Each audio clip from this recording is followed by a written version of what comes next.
This is a hillbilly lesson in currencies. Look, this is an article. It's this year, May 5th. Okay, not too old. A little bit old, but not too bad. If we look at this, it talks about upbeat about S&P earnings. Well, the reason they were back then, we can say that if the dollar, DXY, a basket of 6 major currencies, declined by 8%, that decline of 8% will increase the S&P's earning potential. Okay, the reason is a European company, an American company, keeps its earnings in Europe. They sell widgets into Europe, and this is the hillbilly's understanding. Don't quote me on this. Hell, I could be wrong. I'm not a damn accountant, and I can barely spell.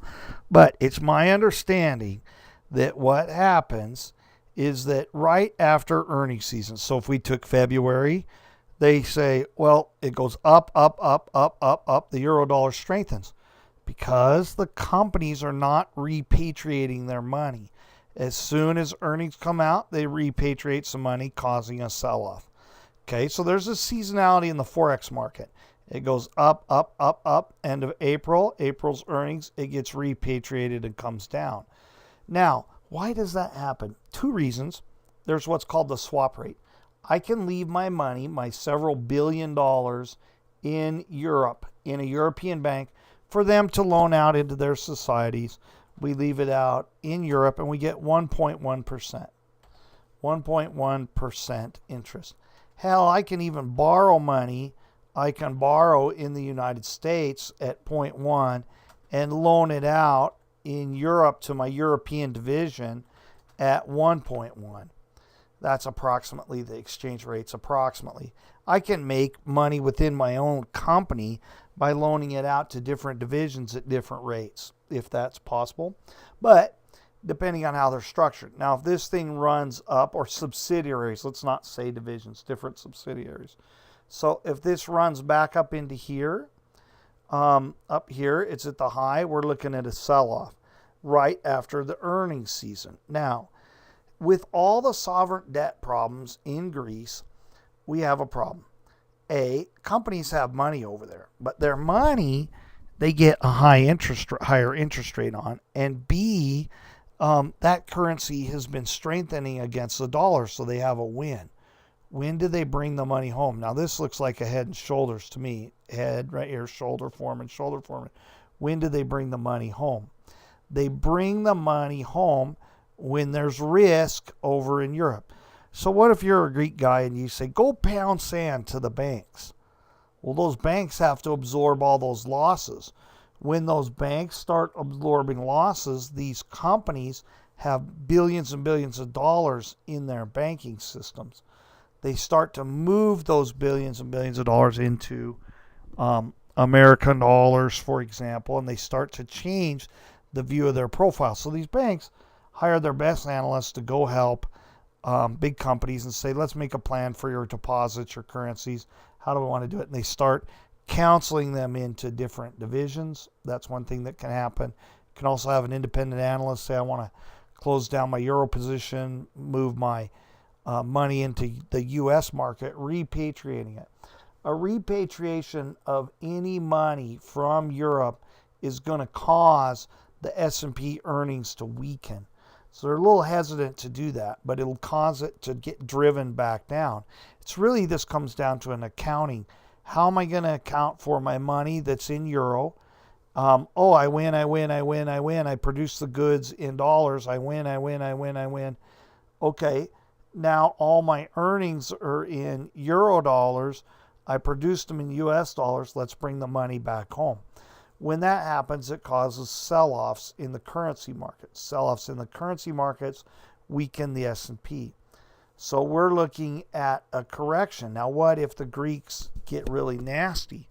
This can cause large repatriations or flows of money out of the European peninsula by the companies. If and I call it a peninsula, but anyways, it causes the money to flow out of Greece and back to the United States. Now, or to other countries. What if it doesn't go to the U.S. anymore, or go to Europe anymore, but goes to Asia. Well, if a company starts holding large sums of money displayed in rupee or Chinese ones, and those are ripping, those currencies are ripping up, that company's making money, those economies are strengthening. Where they place this money that they have is really important.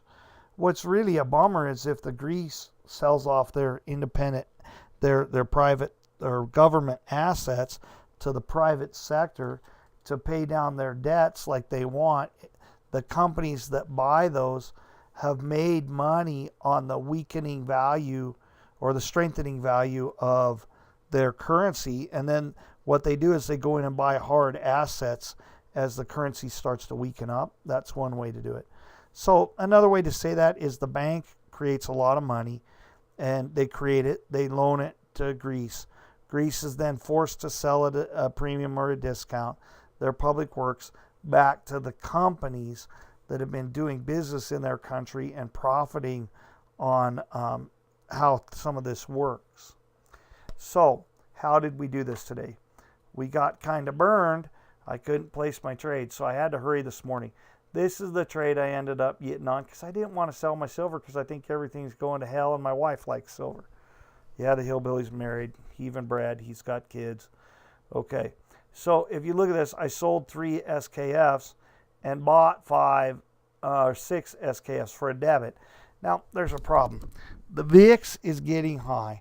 Every time the VIX gets high, I have to time decay away things. I hate time decay. But the VIX, it was pretty high. It got up here. Some of the options I was looking at, it's not like the options were priced clear down here. What a beautiful thing when the options were clear down here. What a nice thing, because that's less volatility. I could sell puts, buy lots and lots of calls at a ratio.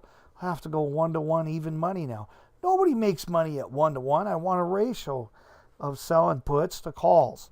But this is the trade I got on. It's SKF, and here's the risk profile on it. I fully intend to close the puts out at a profit coming up. So I'm going to analyze closing trade, and let's say I'm able to close the put out for $2. Okay, I'll have $1,200 in risk. I'm going to turn this into what's called a inverted butterfly in a week or two. Then I'll have a risk-free trade on it. Risk-free means I won't have any margin. I can go use my money someplace else. So we're all up in the air to see what the Greeks do. Thanks.